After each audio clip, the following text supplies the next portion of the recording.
Welcome students. Today we will discuss about phylum Annelida. हमने already 4-5 phylum पढ़ चुके थे हम, जिसमें हमने फाइलम पारिफेरा, एकाइनोडर्मेटा, टिनोफोरा, प्लेटिहेल्मिन्थीज, एस्केल्मिन्थीज पढ़ चुके थे हम। तो आज हम पढ़ेंगे फाइलम Annelida, क्लास 11 ज़ूलॉजी का टॉपिक है फाइलम Annelida। तो Annelida के बारे में हम पढ़ेंगे डिटेल के साथ। हमने इसके सैलेंट फीचर्स पढ़ने हैं। तो let us start. Phylum Annelida was first established by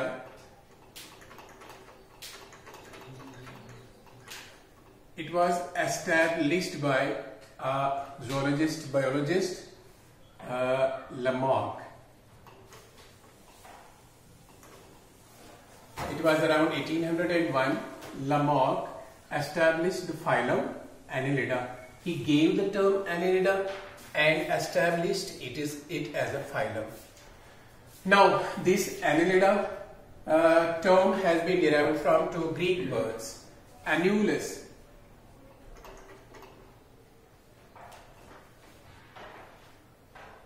Annulus means ring, and lidos means form. So Annelida means the animals which in which body is segmented and in which there are ring-like grooves called annuli. So there are ring-like grooves, annuli. That's why they are called Annelida.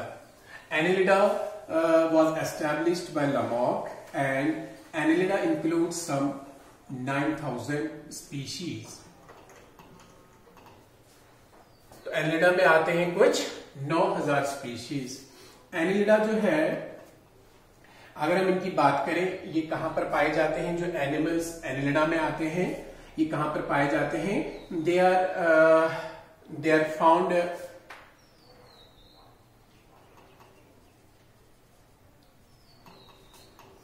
In fresh water, sea water समझते हो आप, जिसको हम salt water कहते हैं। Fresh water में, सी water में, in soil, in fact moist soil. इनमें से जो कुछ एनिलिड्स होते हैं वो फ्री लिविंग होते हैं, some are free living, some burrowing you know, जैसे आपने अर्थवर्म का नाम सुना होगा।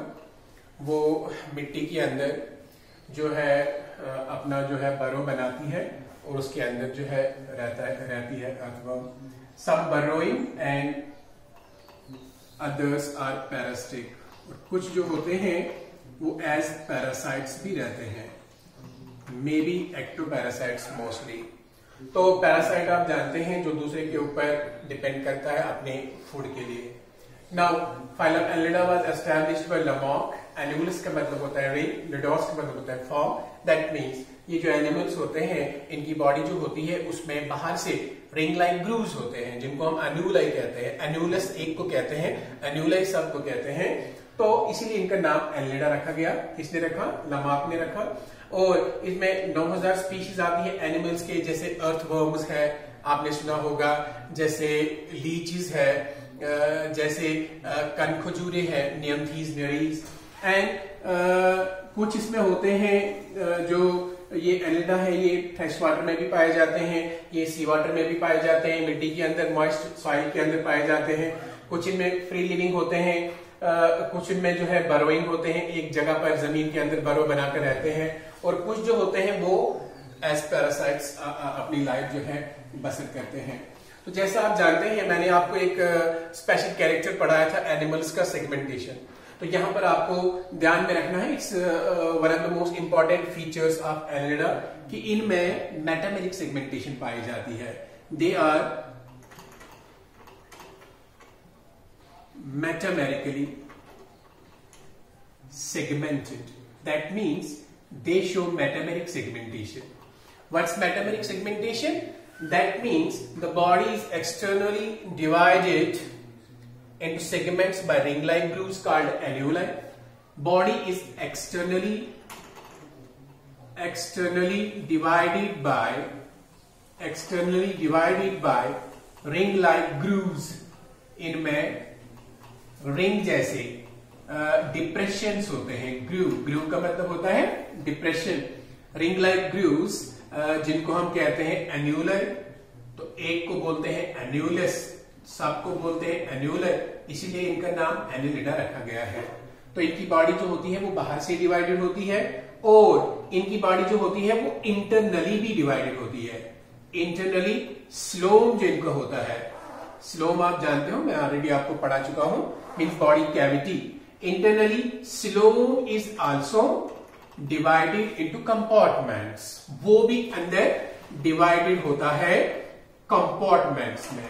कंपार्टमेंट्स का मतलब होता है अलग अलग पार्ट्स में डिवाइडेड होता है. Compartments by transverse septa. Septa का मतलब होता है cuts. Transverse septa. So their body is metamerically segmented. Metameric segmentation simply means the segmentation in which body is externally as well as internally divided into segments. This externally divided by means of ring-like grooves that we called as annular. That's why the phylum is called Annelida. And their coelom, their body cavity is also divided internally into compartments by means of transverse septa. Transverse means like this, and one is called septum. Septum means cut, and all others are all together are called septa. Now they are externally as well as internally divided into segments. That's why they are called segmented worms. Annelida. Annelida में आते हैं segmented worms. Now जो इनकी body होती है, मैंने पहले ही कहा, वो सेगमेंट्स में डिवाइडेड होती है.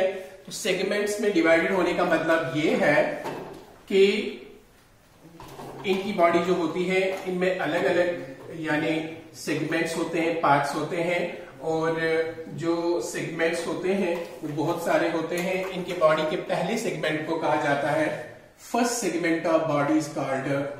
जो पहला सेगमेंट होता है इनकी बॉडी का उसको कहा जाता है पेरिस्टोमियम.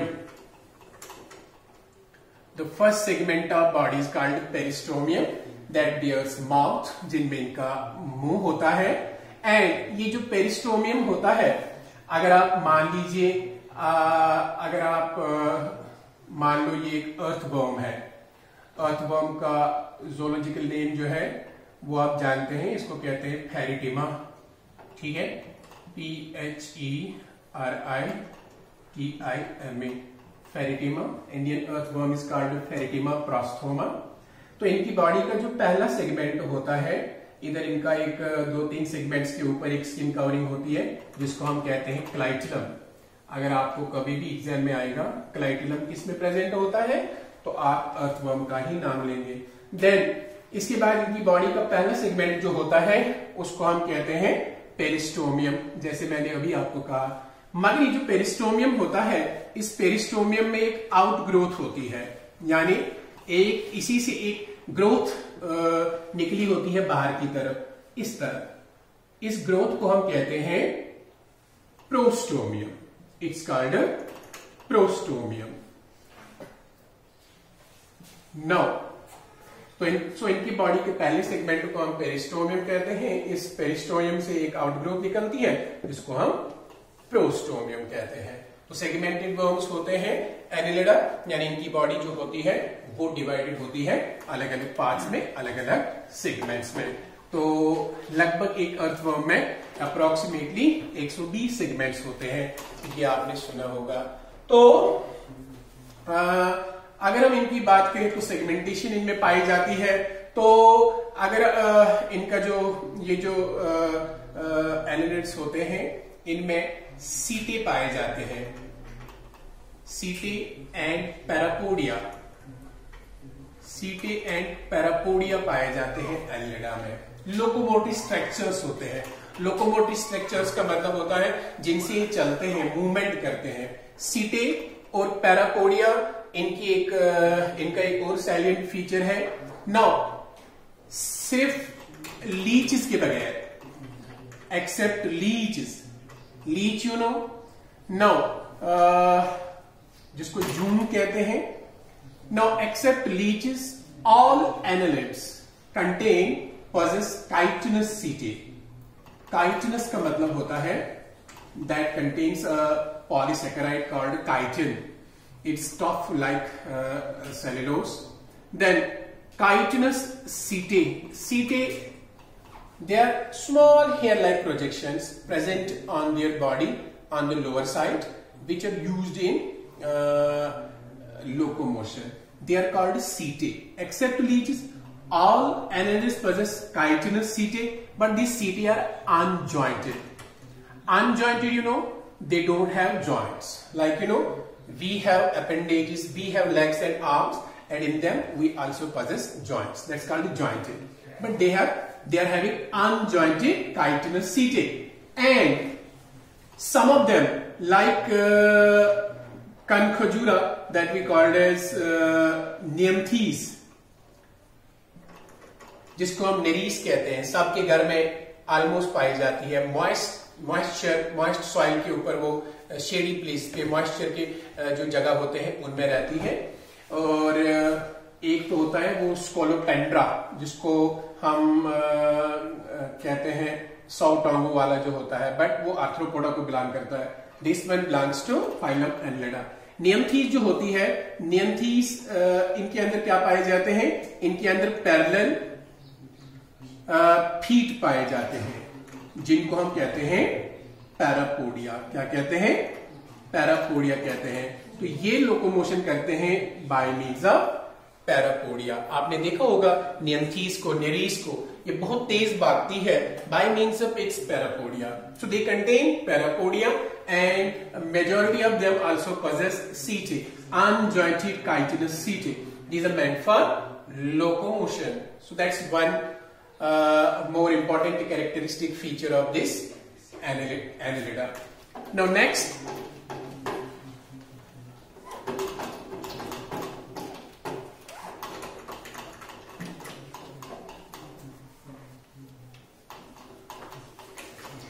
annelida बॉडी वॉल जो इनका होता है, बॉडी वॉल, अगर इनकी बॉडी का वॉल देखा जाए, मैंने आपको समझाया हुआ है ऑलरेडी कि बॉडी वॉल किसको कहते हैं.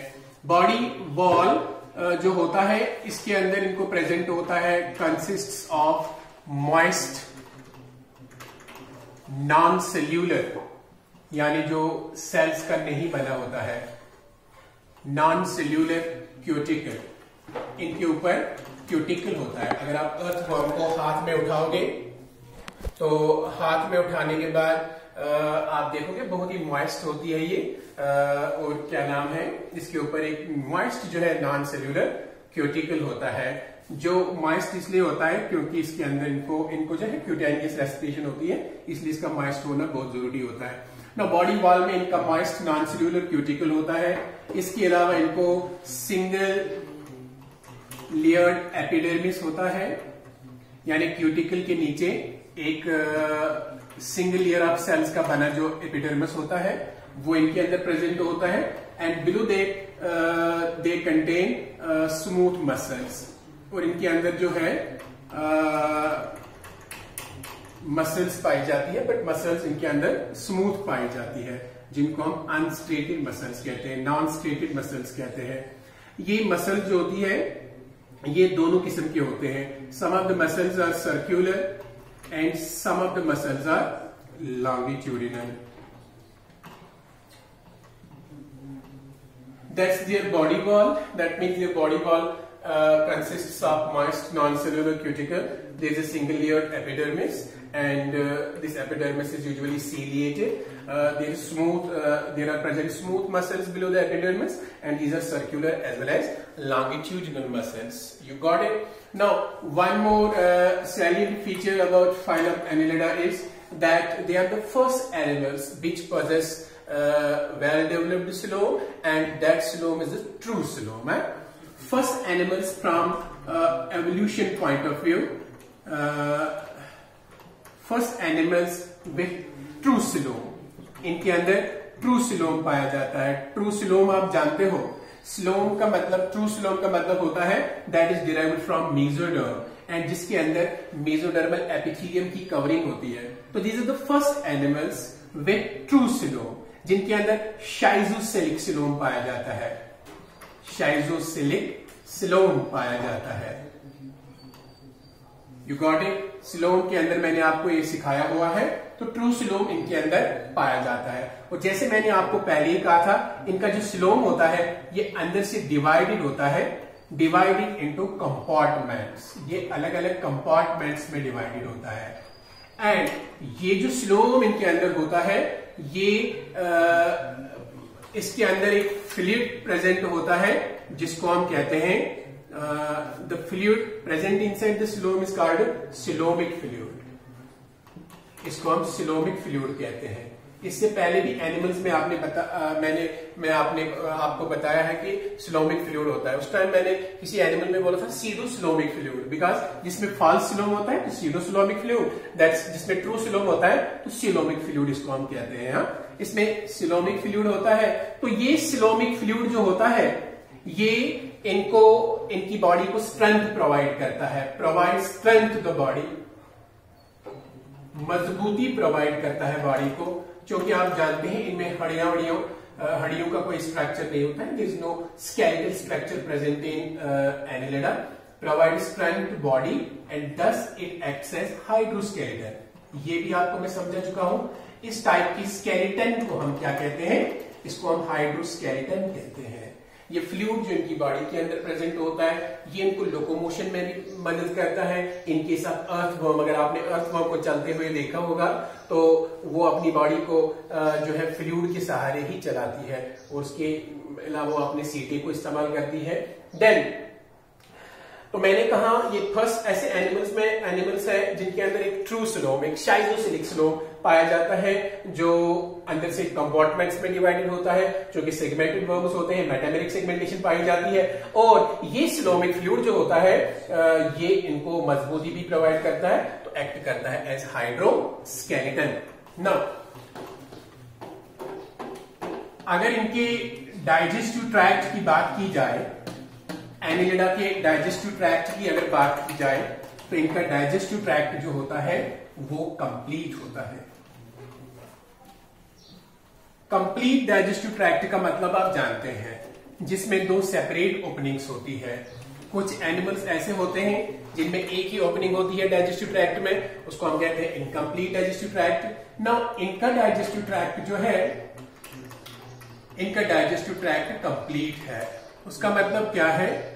इसका मतलब है इनमें दो सेपरेट ओपनिंग्स होती है, that's mouth used for injection of food, and there is also ants that's meant for the ingestion of food.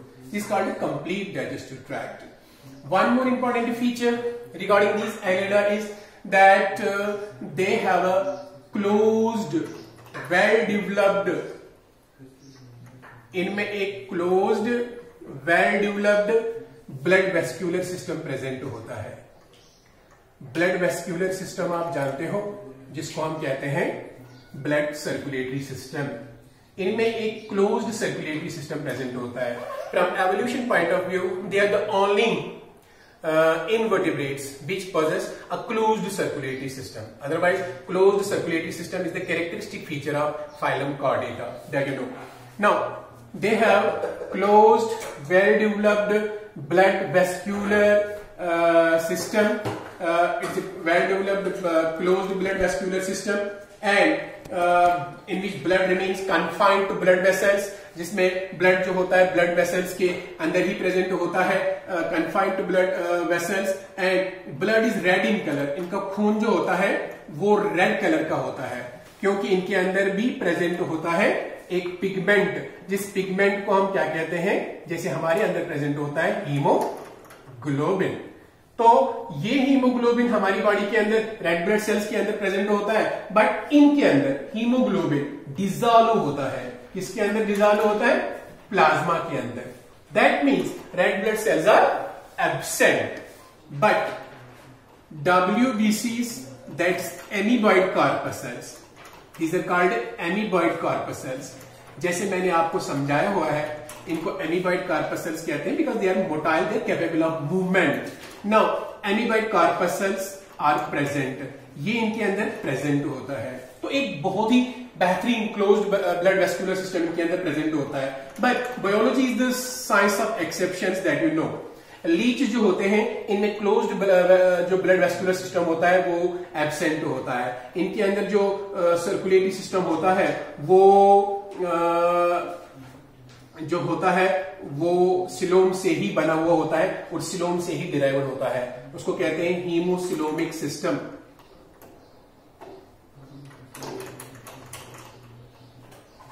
That means in case of leeches, जो लीच होते हैं इनके अंदर क्लोज्ड ब्लड वेस्कुलर सिस्टम के जो है प्रेजेंट नहीं होता है। इनका सिलोम जो होता है और सिलोमिक फ्लूइड जो होता है वही जो है मॉडिफाई हुआ होता है और उसी से इनका सर्कुलेटरी सिस्टम बना हुआ होता है। तो अगर बात करें इनके रेस्पिरेशन की कि ये ब्रीदिंग कहां से करते हैं, एक्सचेंज ऑफ गैसेस कहां से करते हैं, तो रेस्पिरेशन इनमें होती है, respiration occurs by skin. Usually इनको रेस्पिरेशन होती है स्किन से। स्किन वाली रेस्पिरेशन को हम क्या कहते हैं, this is called cutaneous respiration. इसको हम कहते हैं क्यूटेनियस रेस्पिरेशन, स्किन से रेस्पिरेशन होती है। लेकिन जो है some also respire by gills, कुछ जो होते हैं जो पानी के अंदर रहते हैं वो गिल्स के सहारे जो है रेस्पिरेशन करते हैं, that's called brachial respiration. Now, majority of them respire by means of skin, that's called cutaneous respiration, and some also respire by means of gills. If we talk about their excretory structures, तो इनके excretory structures जो होते हैं, the excretory structures, that means which are used to remove the nitrogenous waste from the body, the excretory structures are tubular structures. These are called nephridia. These are tube-like, and these are called nephridia. Nephridia are the special structures present in their body which remove the nitrogenous waste from their body. They are called nephridia, and their nitrogenous waste is ammonia. That means they also remove the nitrogenous waste in the form of ammonia. That's why they are also called ammonotelic animals. Now, if we talk about their nervous system, they have a well developed nervous system. The nervous system present in Annelida consists of a nerve ring that acts as a brain in the anterior part of the body. Anterior, you know, the front part of the body. The nervous system of Annelida is well developed. It consists of a nerve ring. It consists of a nerve ring and two